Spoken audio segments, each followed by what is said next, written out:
Radio Okapi. Information pour la paix et le développement de la RDC.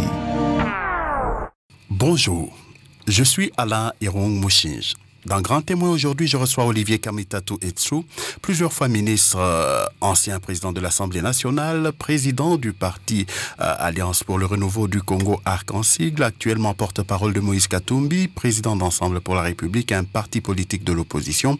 Mesdames et messieurs, merci de nous recevoir chez vous. Olivier Kamitatou, bonjour, comment allez-vous? Ça va très bien, merci monsieur Irong. Vous avez très bonne mine, hein? Oui, vous avez pris un peu de l'âge, des cheveux blancs, une barbe blanche. Tout à fait. On a pris de la patine, dit-on. Vous voyez le jour, le 17 avril 64 à Bruxelles. Effectivement. Vous naissez de Cléophas Kamitatou et Marie-Josée Mafuta Mingi. Quel type d'enfant a été Olivier Kamitatou? Un enfant très sage. En réalité, je suis né à Bruxelles. Les 3 premières années de ma vie, je suis rentré au Congo. J'ai vécu avec ma maman, mes frères, Serge et Hugues Kamitatou, à Bandal, à Sinkin, quartier Sinkin. Ma mère déménagera plus tard pour aller à Moulard. Mais à l'âge de 3 ans, mon père est emprisonné à Boulabemba, sur une île au Congo central. Et ma mère le visite régulièrement, et je suis un petit Congolais de Bandal qui parle pas français. Et mon père dit à ma mère, écoutez, Marie-Josée, l'enfant ici ne parlera jamais français, il faut vraiment l'envoyer faire des études en Europe. Et donc, avec cette bénédiction, je serai envoyé en Belgique.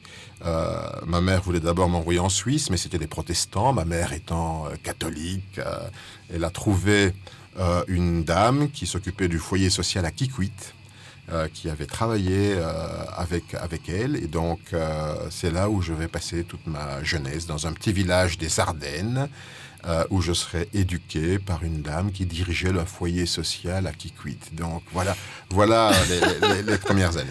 Alors, on ne peut pas parler d'Olivier Kamitatou sans faire allusion à Cléophas Kamitatou, que l'on a cité ici. Votre père est cité parmi les pères de l'indépendance de la RDC. Qu'est-ce que ça fait de porter ce nom et d'avoir un tel paternel?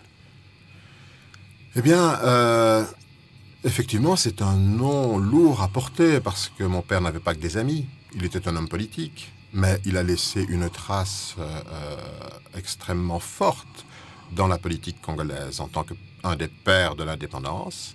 Et vous l'avez, je crois, interviewé ici en 2007. En 2007. Donc, une année avant qu'il ne nous quitte. Kamitatou était avant tout un très grand politique, un animal politique, et il était un intellectuel brillant. Et donc, c'est extrêmement difficile de lui succéder. Il n'y a eu qu'un Kamitatou Cléophas, il n'y en aura pas un deuxième.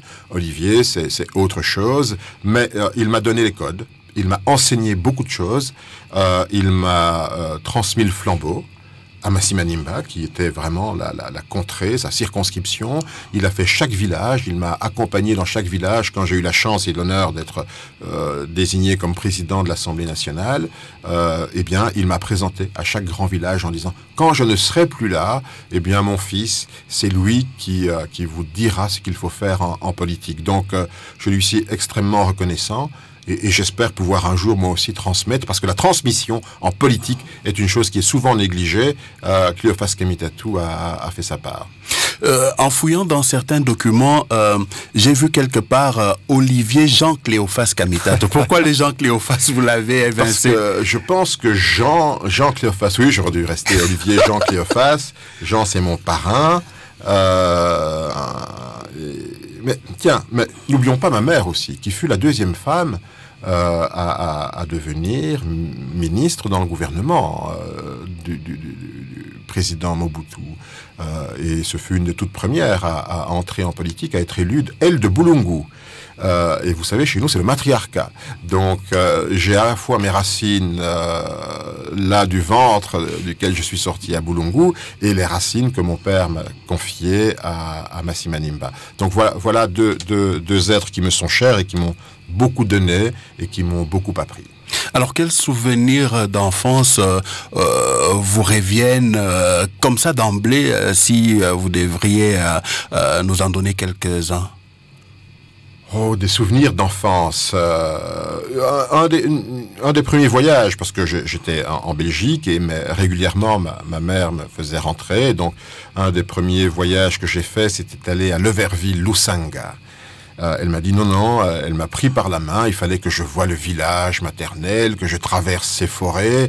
J'étais impressionné par les singes qu'il y avait au milieu de la forêt qui nous menaient de Bulungu vers Lusanga. Et là, j'ai vraiment senti qu'il y avait autre chose en République démocratique du Congo, au Zaïre de l'époque. Un autre souvenir qui m'avait marqué, c'est que mon père était un opposant. Vous le savez, il avait été arrêté, il était arrêté à maintes reprises. Chaque régime l'a embastillé, l'a mis en prison. Et donc, il n'était pas facile de porter le nom d'un opposant, même si on est enfant. Et je voyageais souvent très seul en avion. Eh bien, à l'époque, le CND, ils ont arraché la page de mon passeport, il y avait la photo. Et je n'avais pas regardé mon passeport, je devais avoir 10 ou 11 ans. Et donc, j'ai dû passer des heures et des heures. Et là aussi, c'est ma mère qui est venue me rechercher. Juste pour vous embêter. Juste pour m'embêter. Donc, à l'époque, déjà, il y avait ces services de sécurité qui étaient extrêmement présents et qui terrorisaient. Et j'en ai gardé un souvenir, un mauvais souvenir. Et je me suis dit que la liberté ne peut jamais se concevoir quand les services de sécurité dépassent leur mission. Quelques noms d'amis d'enfance. Des amis d'enfance. Plus tard, les amis d'enfance, il y a la famille Kimpiam, qui était parmi les premiers intellectuels dans le Kwilu. Bien entendu, les Kimpiobi. La maman de Paulette Kimpiobi, une de vos... Paulette Kimuntu. Paulette Kimuntu. Sa maman était venue me visiter. Par un de ses voyages, ma mère lui avait dit, écoutez, allez voir mon enfant, il est dans les Ardennes, perdu, je devais avoir 3-4 ans, et cette maman est venue, vous savez, 3-4 ans, j'étais impressionné avec son kitambala, son pagne, ça ressemblait pas du tout aux mamans belges. Donc il y avait déjà un grand choc culturel. Mais plus tard, comme on parlait de mes amis, plus tard, à l'université, bien entendu, là, je ferai la connaissance de Jean-Pierre Bemba, de Michel Losembe, de Bob Mandungu et de beaucoup de monde. Quelques anecdotes d'enfance. Anecdotes d'enfance. Une des anecdotes qui m'a le plus marqué, c'est que mon père, qui était ministre à l'époque, de l'environnement, je sais pas quoi, est venu me voir jouer au football. Et donc, chaque lendemain, le lundi, il y avait la rubrique du football dans la petite journal, la petite gazette régionale. Et dans la petite gazette régionale, il y avait un ministre zaïrois, Monsieur Kamitatou, est venu voir jouer son fils. C'était dans le compte-rendu du match. Alors j'en étais très fier et j'ai gardé ça très longtemps comme bon souvenir, que mon père m'ait fait l'honneur à l'époque de venir me voir jouer au football. J'adorais le football. Et aujourd'hui, vous pratiquez encore ce football? Non, malheureusement. À vos heures perdues? À l'âge où je suis, on devient perclus de rhumatoïsme. Ah oui, mais du côté musique, souvent football, musique, ça rime un peu ensemble, non? Vous allez pas. Mes amis ne m'aiment pas quand je suis dans une soirée, parce que d'une part, je connais très mal la musique. J'apprécie toutes les musiques, mais j'apprécie particulièrement la musique classique. Mais je suis assez éclectique, et au niveau musique, j'apprécie énormément ce que font les jeunes talents congolais aujourd'hui, que ce soit Damso, que ce soit Nino, que ce soit MHD, que ce soit Youssoufa, la nouvelle génération. Vous êtes connecté, elle fait un son qui est formidable, parce que la culture congolaise est en train d'exploser dans le monde. Les jeunes musiciens congolais sont, je pense, au top et le demeureront parce que le Congo a vocation à assumer un leadership au niveau culturel et au niveau mondial. Je disais que vous êtes connecté. J'ai les enfants qui le sont, mais j'aime le son. J'aime le son. Ce que j'entends, j'aime le bon son. Gims et autres, j'aime le bon son. En 1986, vous êtes diplômé de l'Institut catholique des hautes études et commerce de Bruxelles. Option problèmes économiques des pays en développement. Pourquoi le choix de l'économie? Le choix de l'économie parce que Le développement passe effectivement par la maîtrise de tous les ratios et des éléments qui conduisent à assurer une bonne gouvernance. L'économie est un instrument au service de l'homme. Si on considère que la première priorité pour développer un pays, c'est de s'intéresser au destin de chacune et chacun, je pense que ça passe également par l'économie. Certains auraient choisi le droit, d'autres la médecine ou les sciences exactes. J'ai choisi les études commerciales parce que c'est un non-choix en réalité. Quand vous faites les commerciales, vous touchez un peu à tout. Vous touchez à la finance, vous touchez à la comptabilité, vous touchez à l'histoire économique, vous touchez aux relations internationales, vous touchez au développement. Donc c'était assez éclectique et cela répondait à cet âge-là, au choix que je m'étais fixé. C'était garder les horizons tout à fait ouverts, mais en ayant toujours un point sur l'économie, le commerce, le développement. Alors, selon vous, quels sont les principaux problèmes économiques des pays en développement, de manière générale? De manière générale, c'est la gouvernance. De manière générale, la gouvernance défaillante, due à un leadership défaillant. Parce qu'aujourd'hui, nous devons faire face à un grand défi. Le premier défi auquel nous devons faire face, c'est notre explosion démographique. Ça veut dire qu'aujourd'hui, nous sommes 105 millions de Congolais. Nous avons un taux d'expansion démographique particulièrement élevé. Le taux de naissance, donc le taux de fertilité des mamans congolaises est très élevé. Plus 6,1 enfants par femme en âge de procréer. Nous sommes 100 ou 105 millions de Congolais aujourd'hui. Nous serons en 2050 177 millions de Congolais d'après les calculs informatiques. Allez, 180 millions de Congolais sur 2 milliards d'Africains. Donc, pratiquement, en 2050, un Africain sur 10 sera un Congolais. C'est énorme, mais c'est une chance. C'est une chance en termes de dividendes démographiques, parce qu'il y a la possibilité d'avoir une main-d'œuvre, si elle est bien formée, capable d'aider ce pays à se développer, à se doter des infrastructures, à être une économie compétitive. C'est une chance au niveau, on vient de le dire, culturel, au niveau sportif. La République démocratique du Congo, où que vous alliez dans le monde, vous trouverez des frères et des sœurs, des Congolaises et des Congolais partout dans le monde. Des ingénieurs, des travailleurs, des scientifiques, partout. Et ça, c'est notre premier défi, premier challenge, notre expansion démographique.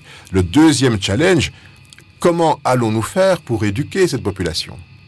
Pour la nourrir, pour lui trouver un emploi. Chaque petit enfant qu'on voit dans un quartier de Kinshasa, dans un village du pays, c'est dans 15 ans une opportunité ou dans 20 ans une opportunité d'emploi qu'il faut lui donner. Et donc ça, c'est un énorme défi, indépendamment des défis qui concernent la planète et pour lesquels nous sommes en première ligne. Le changement climatique, l'énergie, l'alimentaire, les migrations. Il faut qu'on garde une grande main-d'œuvre dans notre pays. Nous avons la vocation de redevenir une très grande puissance au cœur de l'Afrique. En 1960, nous avions la richesse comparable au Canada, comparable à la Corée. En 2050, nous devons retrouver notre destin. Alors, après vos études, vous avez fait beaucoup de choses. Hein. On vous cite notamment comme cofondateur de Bercy, vous étiez à Cibé. Oui. Racontez-nous un peu cette expérience. Alors, quand je quitte l'université, on est en 86-87, mon père veut absolument que j'entre à la banque. Pour lui, son fils doit être un banquier. Alors, je fais passe un test à la BCZ, qui est devenue la BCDC. Je réussis ce test, mais au bout d'un mois, le salaire qu'on me propose est moins que l'argent de poche que mes parents me donnaient à l'université. Je dis non, je vais pas faire ça. Alors avec mon père, c'est une grosse bouderie, il va se fâcher, et c'est Jean-Pierre Bemba qui va me dire, bien, tu aimes écrire, tu aimes la plume, nous avons un magazine, Cibé, Zahir Magazine à l'époque, et donc on va me confier, Jeannot Bemba va me confier la responsabilité de ce magazine qui est un magazine d'entreprise. Quelques années plus tard, 2 ans plus tard, mon père revient à la charge, il dit, bon, tu n'as pas voulu la banque, mais il y a l'inspection générale des finances qu'on est en train de créer avec le soutien de la Banque mondiale. Donc je veux que tu entres à l'inspection générale des finances. À nouveau un examen, donc j'entre d'abord comme secrétaire administratif, ensuite le concours, Je passe le concours, je le réussis avec Alingité, avec Bamporiki, Bavonsa, c'est tous mes amis de promotion. La toute première promotion, 1988, je deviens inspecteur des finances. Nous sommes 50 jeunes. Mais en 89, la coopération s'arrête brutalement. Donc les bailleurs de fonds décident de ne plus financer l'inspection des finances. Et nous sommes, après 2 ans de formation à l'école des finances, à la DGI, à l'OFIDA à l'époque, donc aux douanes, nous sommes laissés pour compte. Et là, je décide, parce qu'on approche de la démocratisation, de la libéralisation, avec ma belle-sœur de l'époque, Francesca Bombocco, je suis passionné par les sondages, par être un observateur de la vie politique. Et donc, tout en faisant mes missions d'inspecteur des finances, je crée avec elle Bercy. Elle va partir aux États-Unis pour faire un doctorat et je vais gérer Bercy tout seul pendant 7-8 ans. Et j'ai adoré ça parce que chaque mois, nous faisions une enquête. Et ce qui m'a conduit d'ailleurs à être poursuivi, arrêté, parce qu'à l'époque, bien plus tard, quand le président Kabila prend le pouvoir, les sondages au bout de quelques mois ne sont pas bons. Ils considèrent qu'on doit arrêter et qu'on doit aussi m'arrêter. Donc, c'est comme ça que je suis parti sur d'autres chemins. Mine de rien, vous auriez fait un bon journaliste. Ah, je regrette. Mais vous faites un superbe métier, chevalier de la plume. C'est observer, retranscrire, l'écrire et surtout rapporter la vérité. Et c'est ce qui est le plus important dès lors qu'on ne se départit pas de cette volonté de ne pas la dénaturer et de porter au monde la réalité des faits. Je pense que c'est assez passionnant. Mais il faut du courage. Alors, 90, la démocratisation, comment vous vivez ça? Comme je vous dis, c'est pour moi une formidable exaltation parce qu'on croit dans la liberté et je vois le parti chrétien qui s'anime avec Joseph Idéo. Mon père entre dans ce parti chrétien. Mais ce qui m'intéresse surtout, c'est observer comment la société va s'adapter à cette nouvelle donne. Ce serait une transition déjà très longue et très chaotique qu'on va observer, violente aussi, mais ce seront des années pleines d'exaltation avec la conférence nationale souveraine qui sera riche d'enseignements. Je ne pouvais imaginer que quelques années après, j'aurais aussi à diriger une Assemblée nationale de transition et de porter aussi un élément fort dans l'histoire de la démocratie de ce pays. 97, le régime Afdel avec Laurent Désiré Kabila arrive, le régime Mobutu tombe. Comment vous analysez cette transition à ce moment-là? Transition, là aussi, mal préparée. Brutale. Je pense que le président Mobutu a trop tardivement perçu la fin et qu'il aurait pu donner à ce pays une chance. Il ne l'a pas donné. Il a laissé le pays dans un grand chaos. Il ne s'y est pas préparé, mais peut-on se préparer quand on est très malade, qu'on ne perçoit la réalité qu'à travers le prisme de collaborateurs qui ne vous donnent pas tout à fait la réalité des faits, vous n'avez pas un jugement qui soit totalement départi d'une volonté de conserver le pouvoir, et finalement ça s'est détricoté tellement vite, à commencer par son armée, qu'il ne se relèvera jamais. Aujourd'hui, nous vivons toujours les conséquences de cette défaillance brutale de ce qui était la fierté de la République démocratique du Congo. C'était son armée qui faisait la loi à travers l'Afrique. En mai 99, vous rejoignez la rébellion menée par Jean-Pierre Bemba de 99 à 2003. Vous dirigez même la délégation du mouvement au dialogue intercongolais. Ça aussi, c'est une grande transition en ce qui vous concerne personnellement. Comment est-ce qu'on prend la décision d'intégrer une rébellion?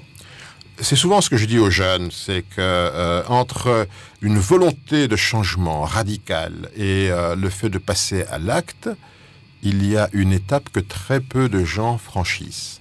Vous savez, ici, tous les matins, il y a des gens qui sont mécontents, qui se disent « Ah non, je vais me révolter, etc. » Ils ne le font pas, parce qu'il y a quelque chose qui vous inhibe profondément. Ici, je n'avais pas le choix. c'est qu'à l'époque, je vous ai dit, quand les sondages ont été mauvais, parce que j'étais le promoteur et l'animateur de Bercy, j'ai donc été arrêté. J'ai eu la chance, à l'époque, le chef des services de renseignement, donc l'ANR de l'époque, Monsieur Georges Letta, était un de mes clients, paradoxalement. Donc les services de sécurité utilisaient une boîte de sondage privée et achetaient mes sondages et faisaient la contre-vérification avec les leurs, parce que c'est aussi ça la charge des services, c'est de sonder l'opinion et de la rapporter à leur chef. Eh bien, un jour, Georges Letta me dira, Olivier, il est temps que tu partes, parce que je ne pourrais plus assurer ta sécurité. J'étais arrêté depuis 1 mois. Le matin, je devais me présenter au CNS partout, et le soir, j'avais la chance de rentrer à la maison.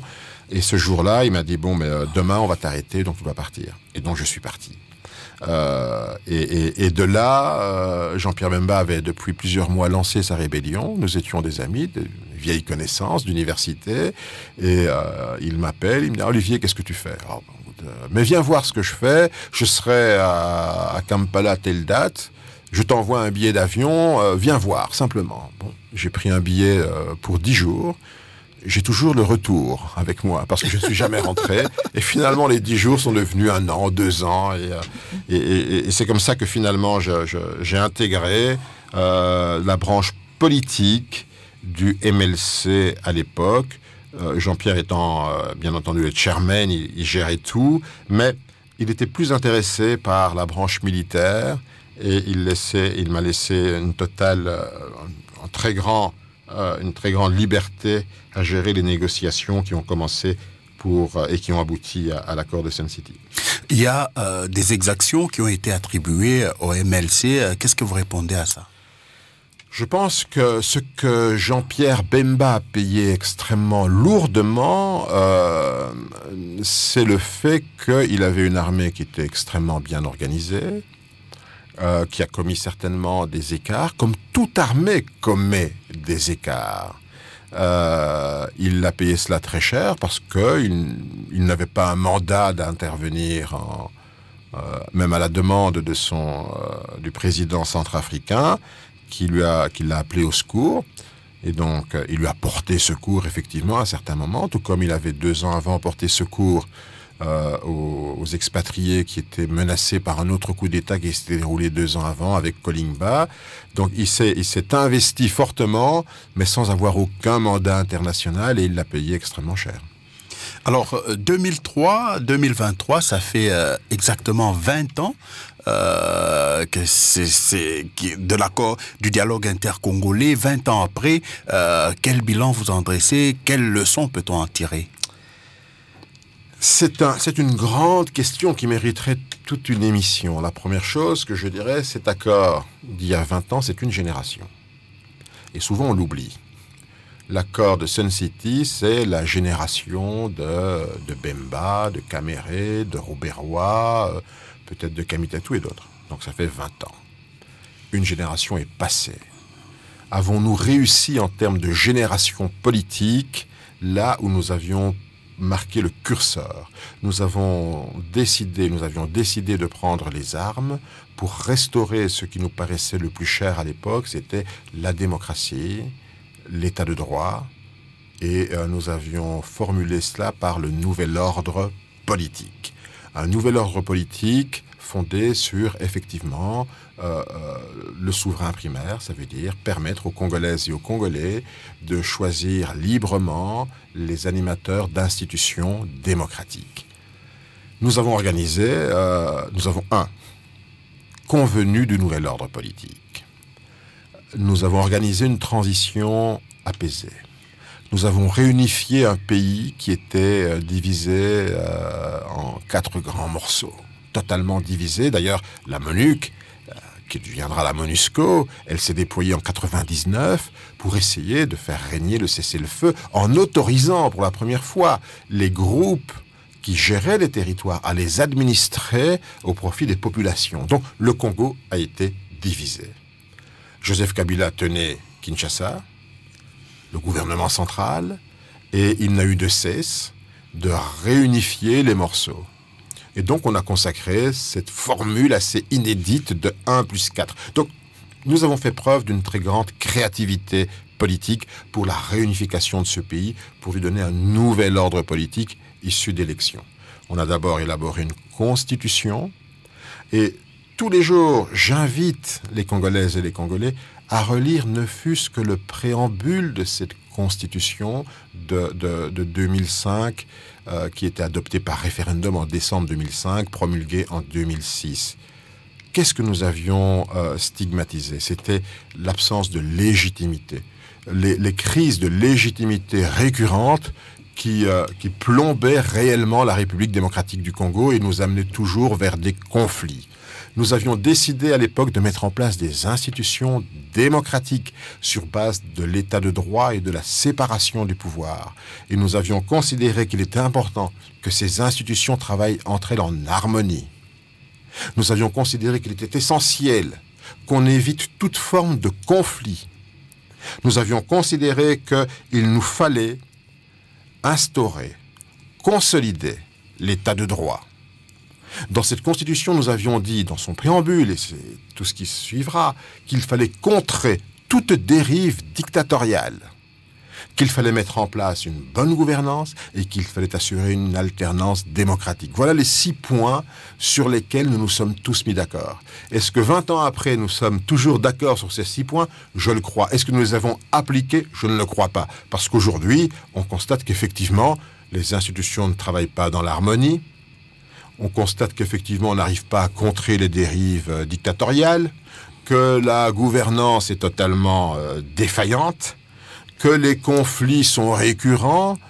Il y avait 50 groupes armés en 2018, ils sont 150 aujourd'hui, et que finalement, l'alternance démocratique voulue dans cette constitution, on est peut-être en train de nous organiser une nouvelle grande mascarade. Donc, effectivement, le bilan n'est pas positif. Et donc, votre génération a échoué? Je pense qu'elle n'a pas réussi. Elle n'a pas réussi, mais elle a posé les fondamentaux. Elle a posé les fondamentaux, je viens de le rappeler, des institutions qui fonctionnent, un pays qui soit apaisé, un état de droit respectueux de chaque Congolaise, de chaque Congolais, avec une justice impartiale, une bonne gouvernance, éviter toute dérive dictatoriale et finalement assurer une alternance démocratique régulièrement sans remettre au souverain primaire. C'est tout à fait simple. C'est dans la Constitution. Une Constitution élaborée par 500 députés. Et j'ai eu l'honneur de diriger cela. Et je pense que ça restera un des moments forts de ces 20 dernières années. Ce pacte républicain ne peut pas être déchiré, foulé aux pieds, en considérant qu'il faut autre chose. Ce pacte était solide et tient encore aujourd'hui. Vous l'avez dit, vous avez été président de l'Assemblée nationale. Quelles leçons peut-on tirer quand on a assumé des fonctions de l'État à ce niveau-là? Ce qu'on peut dire que les fonctions de l'État exigent, primo, une très grande humilité. Je vous fais une confidence. Aujourd'hui, quand je suis président de l'Assemblée nationale, je viens du MLC. Nous venons de faire la guerre, nous avons des ennemis. Des jeunes Congolais sont morts, des milliers. Des millions de Congolais sont morts. Nous venons tout droit de la guerre. Je me promène à Kinshasa avec ma voiture et derrière moi, j'ai simplement une Jeep qui me suit au cas où ma voiture tombe en panne. Et je n'ai pas de sirène. C'est ça. 2003, 2004, 2005, 2006. Un pays qui sort de la guerre, mais tout le monde considère qu'il nous faut revenir à une certaine forme d'humilité. En 2023, c'est pas tout à fait ça. Quand je circule à Kinshasa, c'est des sirènes à tout bout de champ, c'est des cortèges kilométriques, c'est des gens qui se croient au-dessus des Congolais. Non, les institutions sont au service des Congolais. Les Congolais ne sont pas au service d'une poignée d'individus. C'est ça qui a profondément changé la société dans le plus mauvais sens. Donc, je retiendrai que diriger une institution d'hommes et de femmes de qualité qui ont une vision commune de l'avenir de ce pays, nous avons adopté de très belles lois, de très beaux textes, au-delà de la Constitution que nous avons élaborée et que nous avons adoptée, et fait adopter par référendum à 85-86%. La loi sur la nationalité, la loi sur l'armée, la loi sur les institutions d'appui à la démocratie, j'en passe. Donc, nous avons remis, en termes de travail législatif, nous avons été très très loin en termes de contrôle des gouvernants.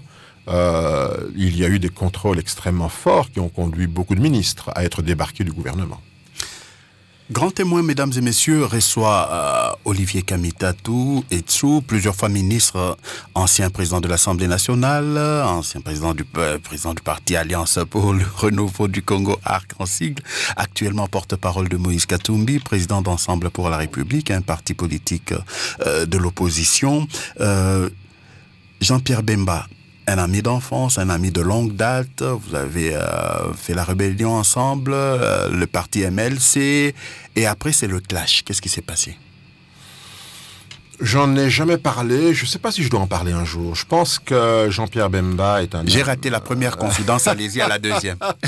Non, Jean-Pierre Bemba avait une vision et du courage. Un courage de passer aux actes, et d'organiser les choses pour aller de l'avant. Probablement, dans le leadership, je ne me suis pas reconnu dans une forme de leadership. Dans un pays aussi vaste que le nôtre, il faut énormément de souplesse, de flexibilité, de capacité d'écoute, de respect des autres, et de ce qui est de plus fondamental dans les relations humaines. Vous ne pouvez bâtir des relations que dans la bienveillance. Voilà, je ne me suis pas reconnu dans son leadership, que d'autres peuvent apprécier. Je pense qu'à un moment donné, nos routes devaient se séparer. Février 2007, vous êtes ministre du Plan dans le gouvernement Gizenga. Vous poursuivrez au même poste dans le gouvernement Muzito II. En tant que ministre du Plan d'un pays aussi vaste, d'un pays potentiellement riche, qu'est-ce que l'ancien ministre du Plan dit aux Congolais qui vous suivent en ce moment? D'abord, les Congolaises et les Congolais ils ne savent pas ce que fait le ministre du Plan. Personne ne le sait. Alors, pour résumer cela, il faut dire que quand chaque Congolaise et chaque Congolais a la volonté de construire une maison, ça c'est dans le cœur et l'âme. Un Congolais est né avec une brique dans le ventre. Il veut avoir sa maison. Vous voulez avoir une maison, vous allez auprès d'un architecte, il vous fait le plan. Et maintenant, l'architecte peut devenir le maître d'œuvre. Vous pouvez dire non, non, merci, j'ai le plan et je ferai autre chose. C'est ça le ministre du Plan. Il vous dresse un plan. Maintenant, quand il faut commencer à creuser les fondations, il faut mettre de l'argent. Il faut trouver les ouvriers, les métiers, les corps de métier. C'est plus le ministre du Plan. Le plan a été dressé. Donc, nous avons fait l'architecture à travers d'abord les documents de stratégie de réduction de la pauvreté auxquels je n'ai pas beaucoup adhéré. Parce que le DSRP. Le DSRP, qu'il soit 1 ou 2, j'ai trouvé ça assez cocasse de dire à quelqu'un « Mais mes chers amis, vous serez moins pauvres demain. » C'est ridicule.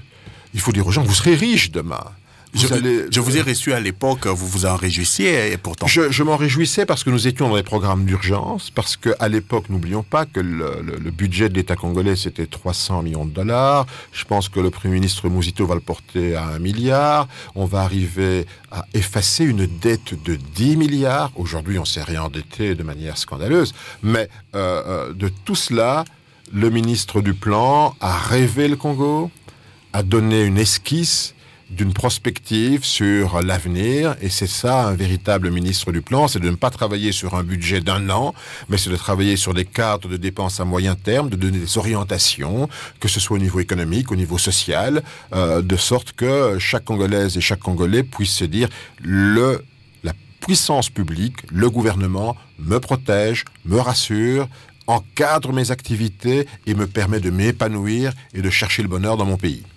Après le MLC, vous fondez votre parti, l'Alliance pour le renouveau au Congo, ARC. C'est une autre expérience de président de parti. Quel souvenir vous en avez gardé? Plusieurs, d'abord.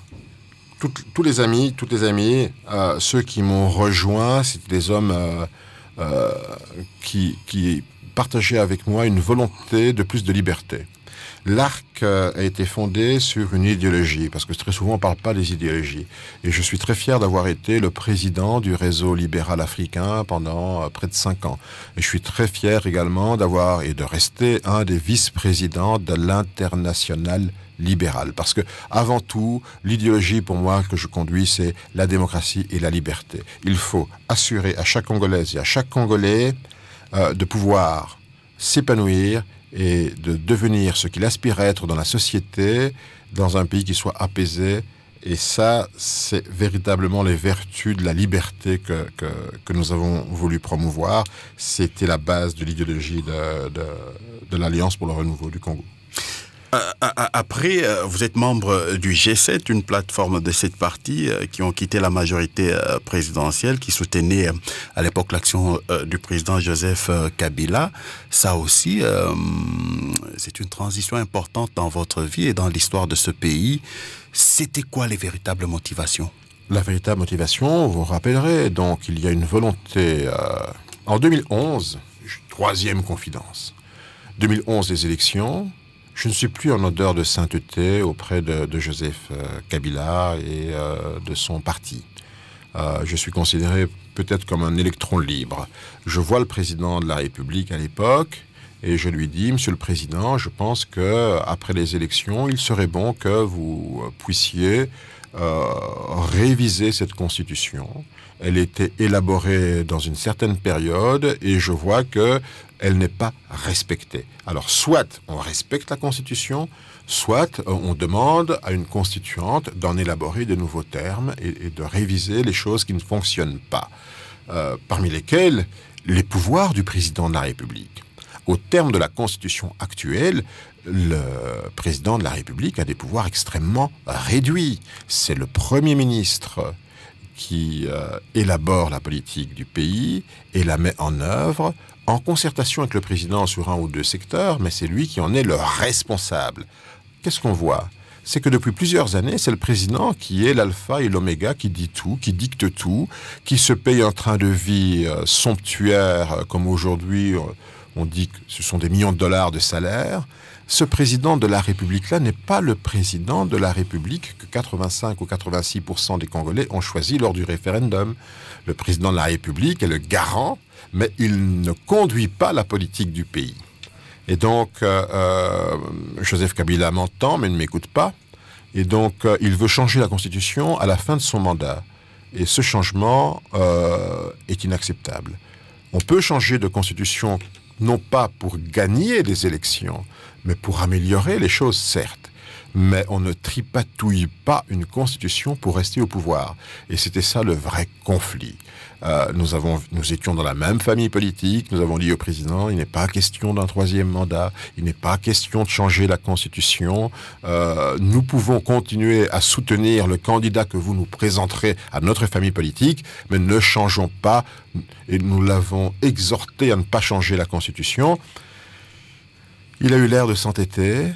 On est allé dans des prolongations qui ont été extrêmement difficiles, qui ont consacré beaucoup de martyrs. Le peuple s'est réveillé et finalement, le président Kabila est parti.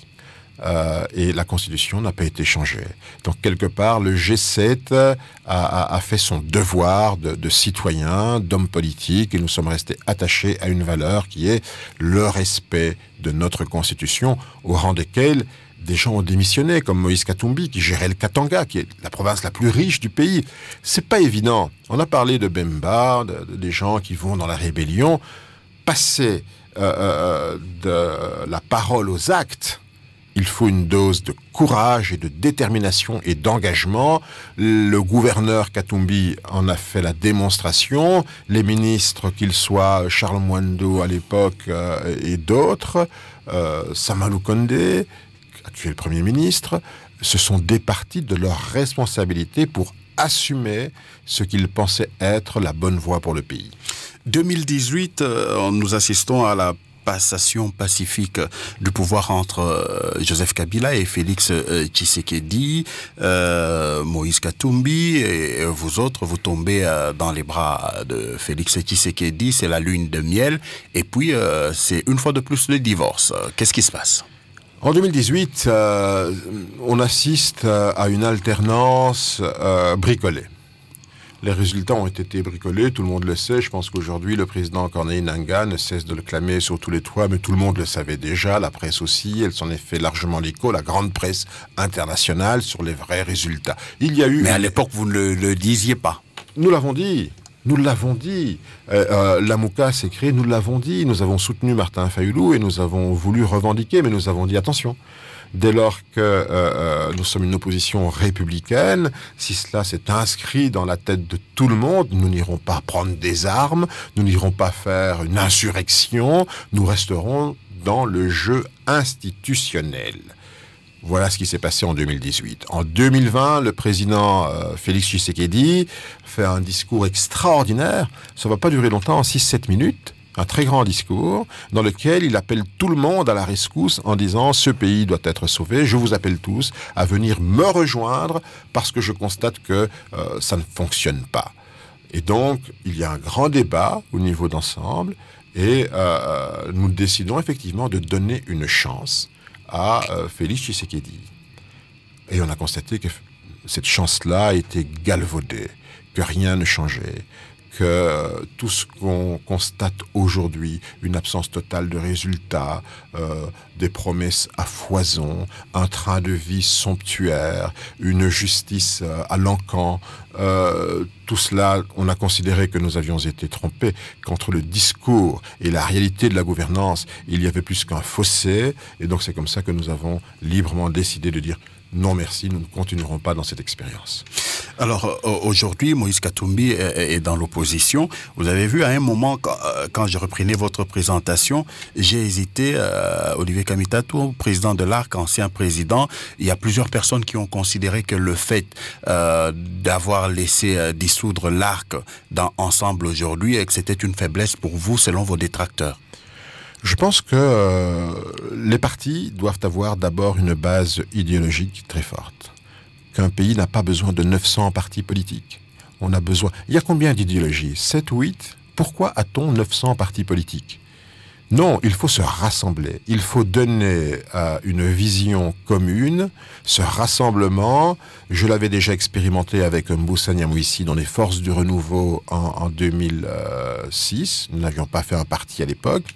J'ai considéré que nous pouvions faire un grand parti partageant les mêmes valeurs, la même idéologie libérale et sociale. Et je me suis retrouvé effectivement dans les idées portées par Moïse Katumbi et portées par tous les compagnons qui sont à l'intérieur d'Ensemble.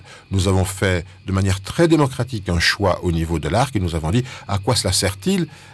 C'est comme si vous êtes dans la même rue, il y a 50 pharmacies qui vendent les mêmes produits au même prix, aux mêmes clients. Non, ça ne sert à rien. Rassemblons-nous, créons une grande force politique. Il vaut mieux être dans la plus grande force politique qui va diriger le Congo, qui va donner une nouvelle dynamique, dresser un nouvel espoir, un nouvel horizon congolais, que de rester le 900e parti politique congolais. Ça n'a plus aucun sens, tout cela. Tout ça, c'est du bricolage, on a créé des mosaïques, et il ne faut pas se laisser leurrer par ça. Il faut demander, mais quelle idéologie vous poursuivez? Quel est votre projet? Quelle est votre vision? Comment allez-vous diriger ce Congo? Et je me suis exactement retrouvé dans la même vision que Moïse Katumbi, que Christian Mwando, que Feu Chérubin, que Salomon Kalonda, avec des amis et avec les compagnons de mon parti, l'ARC. Plusieurs autres de vos détracteurs sur les réseaux sociaux, on le voit, regrettent le fait que Olivier Kamitatu, ancien président de l'Assemblée nationale, plusieurs fois ministre, mais qui est réduit aujourd'hui, selon leur expression, à ne devenir que le porte-mallette de Moïse Katumbi. Qu'est-ce que vous leur répondez? Oh, vous savez, porte-mallette, il y a une espèce de fabulation. Je descendais d'un avion en portant ma valise de cabine parce que j'avais un autre avion à prendre immédiatement qui était juste à côté. Il y avait un Éthiopienne à côté. Donc nous revenions avec le président Moïse Katumbi, je ne sais pas de quelle destination, et je devais repartir. Et donc, cette photo, on a dit, ah non, il porte la mallette de Katumbi. Non, on était président de l'Assemblée nationale, je m'appelle Kamitatu, je sais qui je suis, et je sais ce que je peux apporter, parce que j'ai l'intime conviction. Et vous venez pendant, ici, presque une heure, on a parlé de Joseph Kabila, on a parlé de Jean-Pierre Bemba, on a parlé des autres leaders. J'ai trouvé en Moïse Katumbi un homme qui a des qualités. Ces qualités-là sont des qualités qu'il faut essayer d'exalter.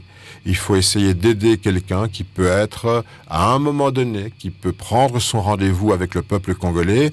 Et tout le monde n'a pas vocation à devenir candidat à la présidence de la République, mais j'ai l'intime conviction que Moïse Katumbi, avec son expérience du Katanga, avec la détermination qu'il a eue, son engagement à se départir de ses grandes responsabilités, avec son passé, que ce soit au niveau sportif, au niveau du business, donc du monde des affaires comme opérateur économique, à travers le mécénat et le monde social et associatif, c'est quelqu'un qui a assez de qualités que je n'ai pas trouvées dans les autres leaders. Je pense que son heure est arrivée. Alors, comment réagit Moïse Katumbi, vous qui êtes si souvent avec lui, quand il suit des documentaires comme Katanga Business et beaucoup d'autres critiques sur sa gestion de la province, de l'ancienne province du Katanga? Certaines sources lui attribueraient même des détournements massifs, beaucoup de décaissements sans avoir concrètement rien fait pour la province, mais beaucoup plus pour lui-même. Comment il réagit? Deux choses. Moïse Katumbi a subi plus de 22 contrôles des services de l'État qui n'étaient pas du tout complaisants. Joseph Kabila, à l'époque, n'était pas du tout complaisant vis-à-vis de son ancien gouverneur et tout était fait pour essayer de voir s'il n'y avait pas quelques cadavres dans les tiroirs de la gestion de Moïse Katumbi. Tous ces contrôles n'ont rien donné. C'est la première chose. Si quelqu'un dit Moïse Katumbi a volé de l'argent, qu'il le prouve, qu'il le démontre. Jusqu'à présent, on s'est vraiment mis sur ce dossier, on n'a rien trouvé. Le deuxième élément important, c'est qu'on peut juger d'une gestion au souvenir que vous laissez comme gestionnaire. Il n'y a aucune gestion qui soit parfaite, j'en conviens. Mais quand je vois la popularité de Moïse Katumbi auprès des siens au Katanga qu'il a administré pendant près de 10 ans, j'espère que Ngobila aura la même popularité dans 10 ans auprès des Kinois. C'est une échelle de valeur. Quand vous restez un homme intègre, que vous avez travaillé pour le bien de votre population et que vous avez une certaine empathie, vous savez, en termes d'homme, c'est un homme de cœur. Ça veut dire que c'est quelqu'un qui peut embrasser une vieille maman et qui peut parler le lendemain à un homme d'affaires qui soit un partenaire ou un milliardaire. Donc, il a la possibilité, il a ce degré d'empathie qui fait que c'est à la fois un homme organisé, un homme discipliné, mais un homme qui a le sens et l'amour du prochain. Nous ne sommes pas là pour polémiquer, mais comment réagit-il aussi à toutes ces élucubrations autour de sa nationalité? Quand on touche au fondement d'une personne, je ne peux pas croire que ça ne le touche pas. Je ne lui en parle pas. Mais ça renforce probablement sa détermination à aller de l'avant parce que tout ça est bâti sur du mensonge. Il ne faut pas oublier que Moïse Katumbi est né d'un ventre congolais dans une communauté qui est matrilinéaire. N'allez pas demander à sa communauté de renier Moïse Katumbi parce que son papa ne serait pas congolais. Ce serait contre les traditions de cette communauté. La loi sur la nationalité a été forgée dans l'accord de cessez-le-feu de Lusaka en 1999.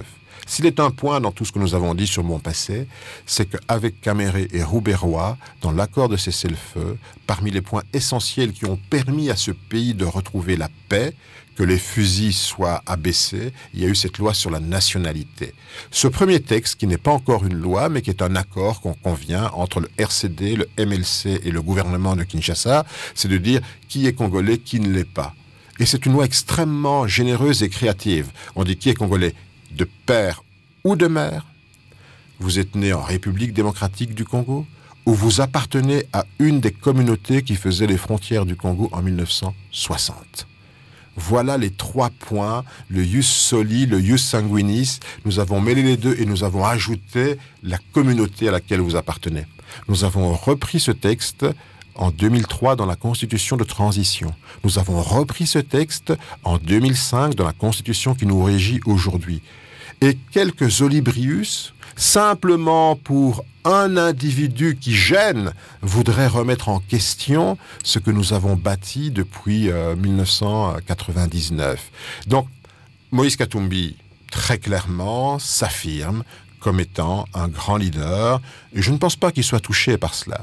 Ce qui le toucherait, c'est qu'effectivement la loi puisse être modifiée simplement pour son cas à lui. On sait qu'il y a des majorités mécaniques, on sait que l'Assemblée nationale n'est que l'ombre d'elle-même aujourd'hui, mais je crois que il faut raison garder.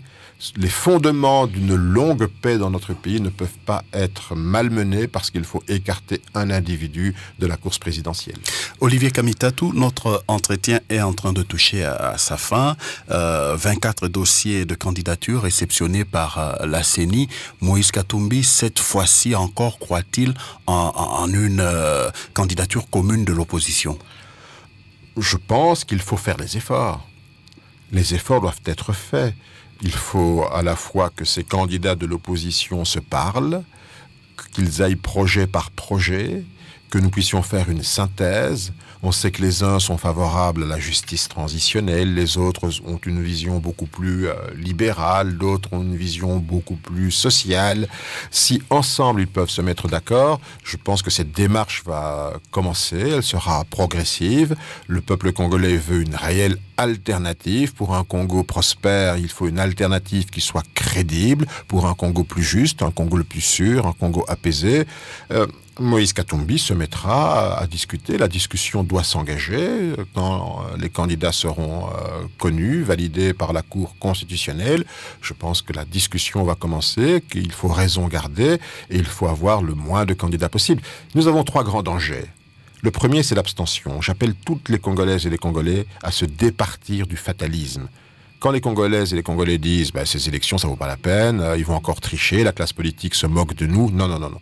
Chaque Congolais peut être propriétaire, il doit protéger ses voix et doit certainement aller voter. Ne restez pas à la maison le jour des élections.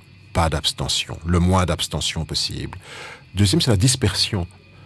24 candidats, 25 000 candidats, non. Le moins de candidats possible, et ça c'est une question de responsabilité des candidats et de volonté d'aller de l'avant. De ne pas donner une prime aux sortants qui serait catastrophique, dramatique pour ce pays.